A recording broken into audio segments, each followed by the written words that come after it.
I should now ask, Jay, you're the inventor of this book, correct? Yeah, that's right, Dean. It was a very quick invention. I was clearing out my room, and I noticed that all the notebooks I had, I attached an enormous amount of value to them. I didn't want to throw them away, but I was trying to really clear some space. So I thought I'd look through them, and I discovered that actually there was only 4 pages in each, which was actually worth keeping. I thought I'll just take a photo of those pages and then throw them out. Wondering what to do about it, and I saw I got a whiteboard material on my wall. I pulled the material off, I tore the pages out, and then within about 5 minutes, it was the first prototype was born. I just started using it, and people seemed to like it, and they responded well. So I just kept iterating it in the real world and improving it each time until I showed it to Gabe and Patty, and they took it over and really took it to the next level. Really, they're a lot. They kind of bring the detail to the mix. I'm the kind of guy that bodges stuff together very quickly, and they have the diligence to kind of really bring something through to a nicer and a more finished product. So we complement each other well. That's great. So tell me, why do you did I hear you correctly? And you said you had whiteboard material on your wall. Is that what I heard you say? Yeah. So it's Tell me about that.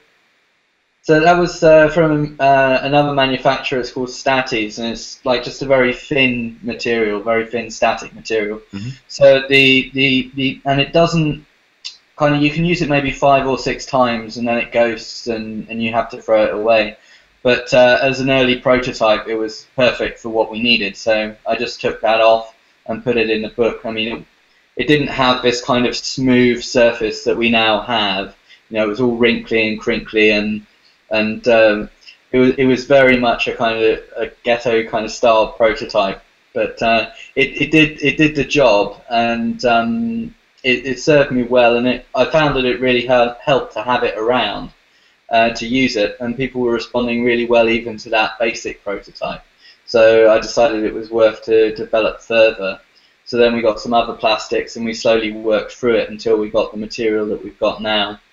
But a lot of the material sourcing was on Gabe and Patty's end of things to get the right matte finish that we could take photos, because we realized very early on that taking a photo was the best way to record, then we didn't need multiple pages, and we could keep it as a very simple product. But finding the right material took a lot of work, but now we've got it, we're really happy with it. Well, that's great. You've already answered about a half dozen questions by your explanation. What about the size?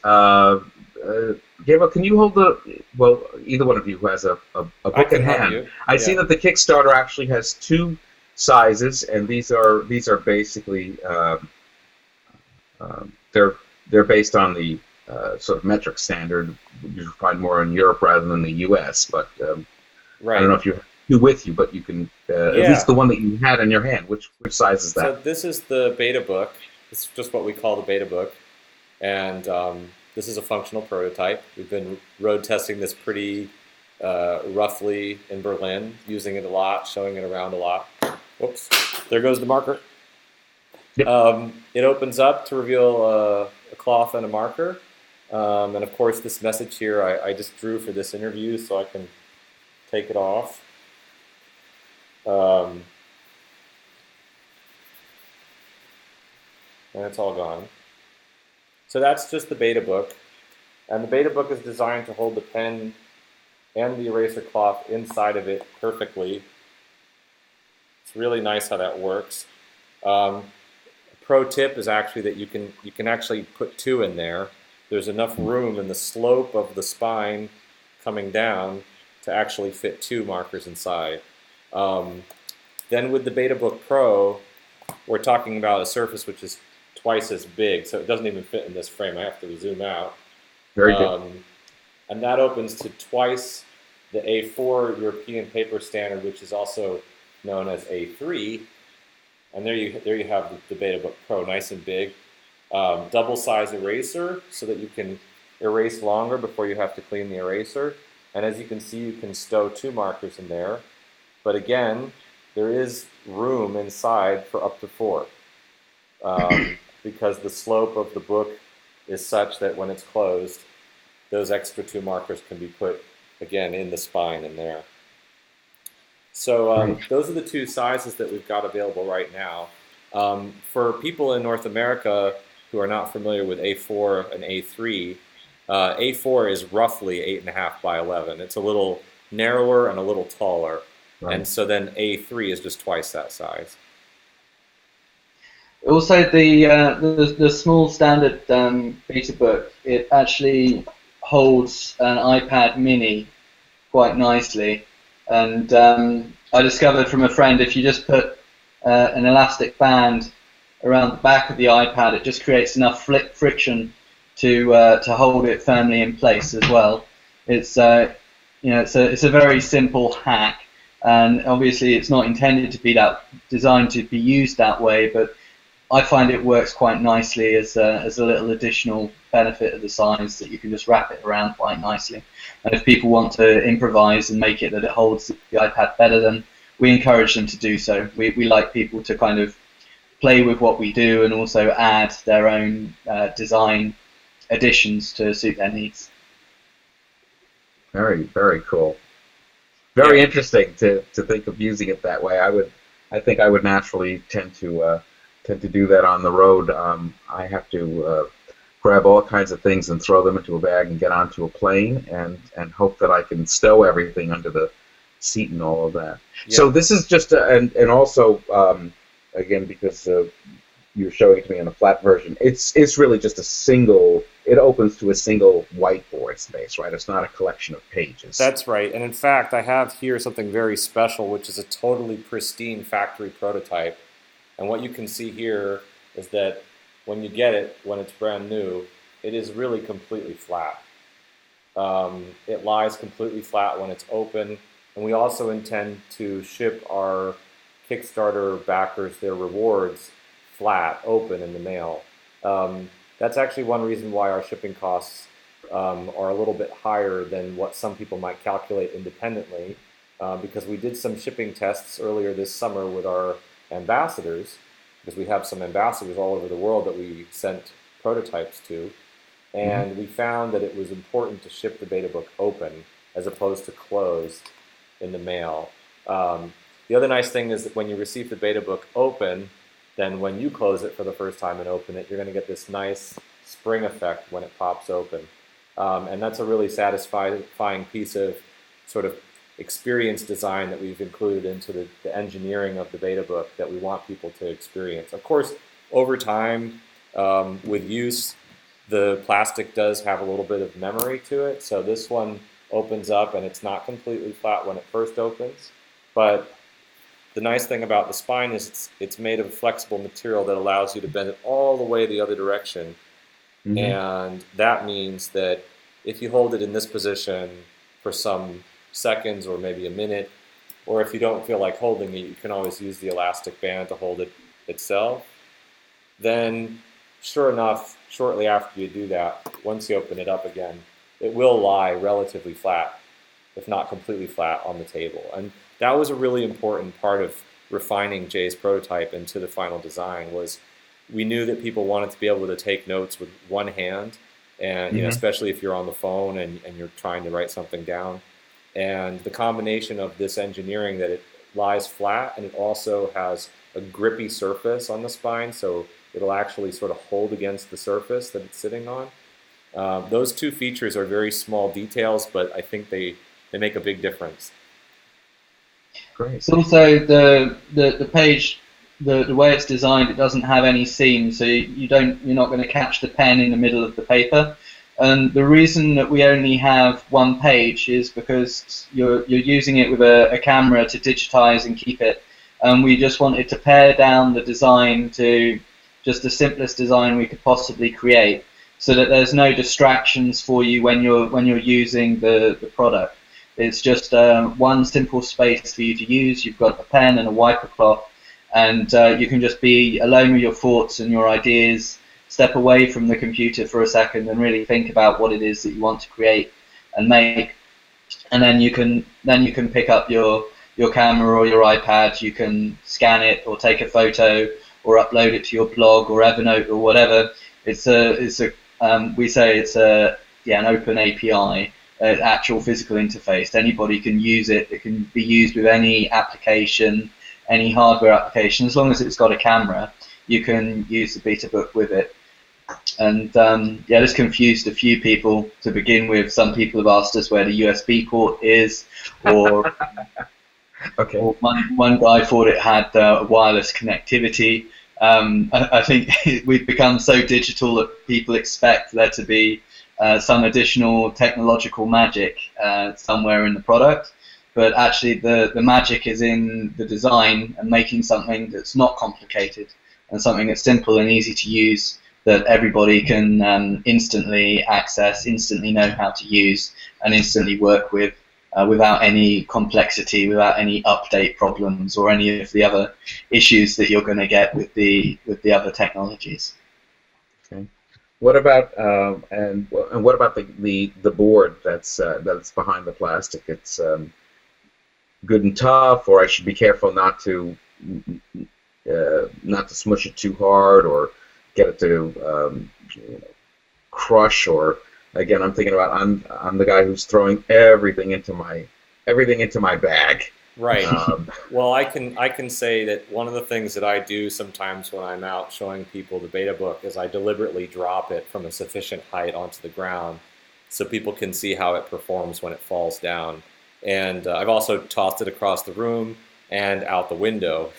And the important thing is that your data is safe. So yes, absolutely. I think that's been our chief design position in general. The surface will take dents and creases. The corners will ding if it's dropped too much.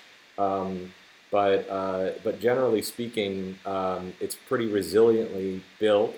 I think one of the key things that a new Betabook user needs to get used to is just if they're not using it, there's sort of two ways that are ideal to store it. Either leave it open on a table where it can just relax and stay in its natural open position.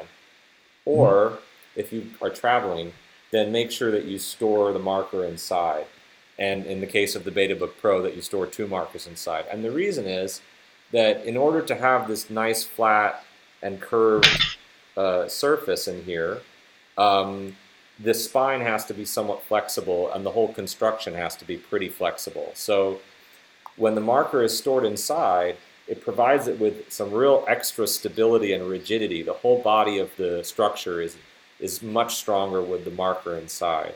And that means that when the marker is stored inside, you can pretty much, without too much worry, go ahead and shove it in your backpack or put it in between other books or stick it in the side pocket of your laptop case, etc. But that said, I think just like any, you wouldn't, I was a sketchbook user most of my life, and I was always really careful with my sketchbooks. They were some of my most valued possessions. Yeah. So, I would basically say if you're used to walking around with a valuable sketchbook, you won't have to treat this with any more care than you would treat your valued sketchbook. Got it. Have you looked at partnering with Evernote or Moleskine or anybody else in this combined area? Well, it's really interesting you mentioned that because, as you may know, Adobe and Moleskine just came out with a new Moleskine notebook that has its own app. And Evernote has also partnered with Moleskine in the past. Right.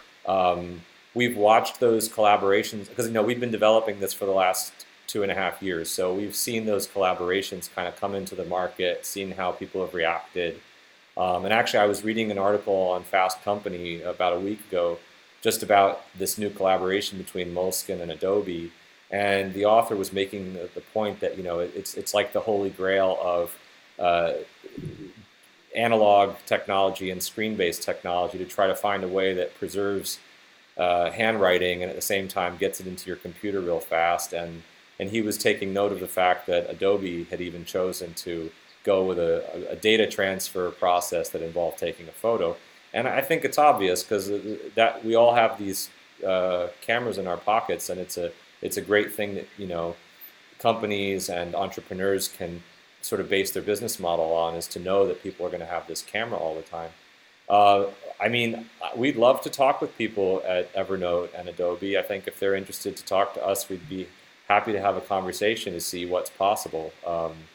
I think at this stage, one thing we're really excited about is that the Betabook is so low-tech that it is compatible with a really wide variety of apps. And you can use it with Evernote, you could use it with prototyping on paper app, you can use it with TinyScan, you could use it with Google Docs, with Instagram. Scanner, yeah. Yeah, Instagram, Snapchat, Facebook. They're all, they all work with our API, as Jay said, the actual physical interface. It's totally cross-platform compatible technology. So, we're real happy about that. Very cool. So, a last question for Jay. I'm just writing here, actual physical interface. I really like that. Co-creation, I think we're playing in the park with that one. So, as a visual thinker, which I know you are, do you like creating more in an analog realm, or or writing, drawing, doing all of that in a very deliberate both physical and visual way, or are you cool about, do you like to go back and forth that, and are there digital things that you're working on too, or? One of the reasons that the product appealed to me after I started using it was I really value being able to step away from the screen. And I had an experience a few years ago. I participated in an innovation camp for 6 weeks called Palomar 5. And 3 weeks into the camp, we hadn't actually touched a computer to do any work. And I sat down at that point, and my creativity was flowing through me. I felt really energized, and I was ready to get something done. And I sat down at the screen, and I actually felt the energy physically drained from me. And I think from a personal creativity perspective, whilst online digital tools can be useful for certain things, I really like to work in the real world as much as possible, because it gives me a greater freedom also to bring in objects and think in the world itself, and not be distracted as much by the digital world. Sometimes, obviously, you have to vectorize a graphic, or you want to share something, and there's a moment where digital has its benefits, especially running a Kickstarter campaign. We're having to do quite a lot of this engagement online, but it's really valuable to be able to have an option to come offline and think offline. I think also where the Betabooks really helped me is actually in developing my own visual thinking skills. Whilst I'm a designer by background, and I used to draw a lot as a kid, it's actually been a long time since I was engaging actively in drawing, and it's enabled me to get more confident at drawing, especially things like portraits and faces. We've done a lot of that for the campaign, but also the visual thinking blog that you've posted on your blog. That whole process was actually new to me, and that was the first post I've really done in that way. And I think the Betabook really helped me kind of flesh out the ideas and gave me the confidence to kind of piece together the visual thinking jigsaw, so to speak. And so it helped my thoughts, it helped develop my skills, and it's helping me to create more offline, which I really value personally. It's not to say that digital is wrong. It certainly has its benefits, but sometimes you just want to take some space and go out into the park and create more freely, and that's where we find it really valuable for us. That's great. Well, thanks for that. Thanks for your time. I really appreciate it. Contributing to the Kickstarter. I'm looking forward to. I've had my hands on one, months ago. I don't know where it was prototype-wise compared to what I'm going to see coming off the production line. But it's great, and I appreciate your time. No, thanks very much for your time also.